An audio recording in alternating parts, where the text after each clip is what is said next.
Existe uma mentira fundamental na imagem que a maioria de nós tem do sistema solar. Uma imprecisão que carregamos desde a época da escola. Pense naquele mapa clássico que você conhece.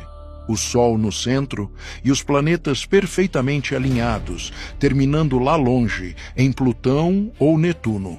Se você fosse desenhar esse mapa em escala real e colocasse Netuno bem na borda da sua folha de papel, você estaria deixando de fora 99% do cenário real.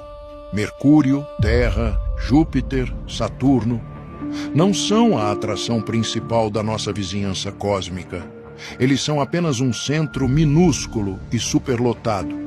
A verdadeira fronteira do nosso sistema solar fica milhares de vezes mais longe.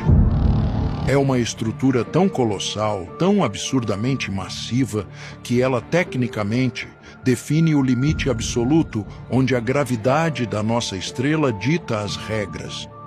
Estamos falando da nuvem de Oort. E prepare-se, porque o que a ciência descobriu sobre esse lugar vai mudar completamente a forma como você enxerga o nosso lugar no universo. Porque ela não é apenas uma nuvem, é uma concha, uma prisão esférica de gelo que, na prática, nos tranca do lado de dentro do nosso próprio sistema. Para entender a verdadeira face dessa mega estrutura, você precisa esquecer aquele formato de disco voador do sistema solar que estamos acostumados a ver. Quando olhamos para os planetas, enxergamos um disco plano. Mercúrio, Vênus, Terra e Marte orbitam o Sol mais ou menos no mesmo plano horizontal. Parece um prato raso, mas a nuvem de Oort simplesmente ignora essa regra. Ela não é um anel, ela não é um cinturão, ela é uma esfera perfeita.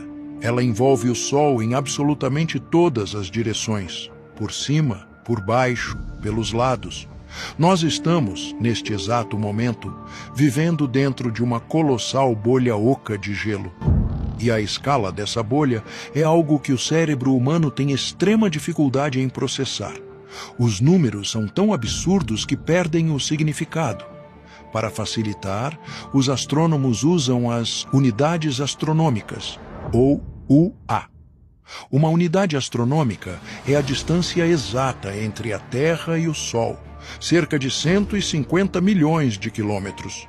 Só para você ter contexto, Netuno, o último planeta oficial, fica a cerca de 30 unidades astronômicas de distância. Essa é a borda do bairro planetário. Mas a nuvem de Oort, bem, ela joga em outra liga de grandeza. A borda interna dessa estrutura sequer começa até você viajar de 2.000 a 5.000 unidades astronômicas para longe do Sol. E ela não para por aí. Ela se estende para o abismo escuro até incríveis 50 a 100.000 unidades astronômicas de distância. Isso é praticamente a metade do caminho até Próxima Centauri, a estrela mais próxima da gente. Vamos visualizar isso de um jeito mais humano. Imagine uma mesa de jantar grande. Se encolhêssemos tudo para que a Terra ficasse a apenas 2,5 centímetros de distância do Sol, Plutão estaria a cerca de 1 metro de distância. Todo o sistema planetário que você conhece caberia em cima da sua mesa de jantar. Nessa mesma escala, onde começaria a nuvem de Oort, você teria que sair da sua casa e caminhar centenas de metros só para chegar à borda interna dela. E o limite exterior dessa nuvem estaria a mais de 2,5 km de distância. Os planetas são só alguns grãos de poeira esquecidos no centro de uma esfera que tem quilômetros de largura. Essa mega estrutura é dividida em duas regiões muito distintas. A parte mais próxima de nós é chamada de nuvem de Hills, ou nuvem de Oort interna. Ela tem um formato mais parecido com um donut grosso e concentra cerca de 5 vezes mais massa do que a parte externa. Mas conforme você viaja ainda mais longe, entra na nuvem de Oort externa, a verdadeira concha esférica que engole todo o sistema. E o que tem lá fora? Não são rochas secas como os asteroides que vemos entre Marte e Júpiter. Estamos falando de gelo volátil puro, água congelada, metano, amônia e monóxido de carbono.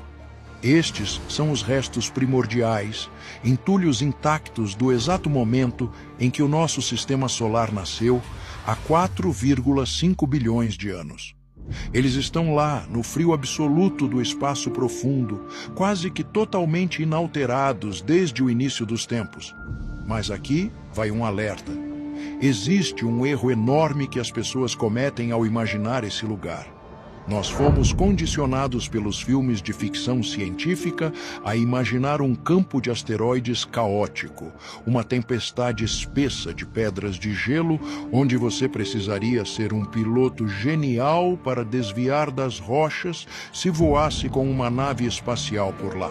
A realidade é muito mais vazia e assustadora. Embora a nuvem de Oort abrigue literalmente trilhões de objetos de gelo, o volume de espaço que eles ocupam é tão imensurável que a distância média entre duas pedras de gelo pode ser de dezenas de milhões de quilômetros. Se você estivesse de pé em um desses mundos congelados no meio da nuvem de Oort, você não veria uma nuvem, você não veria pedras passando por você. Você não veria absolutamente nada, além da escuridão e das estrelas. Você sequer reconheceria o nosso próprio Sol como um Sol. Ele seria apenas a estrela mais brilhante no céu noturno, sem calor, sem tamanho. É um lugar desolador, sombrio e incrivelmente vazio. Diante disso, é muito fácil olhar para essa concha distante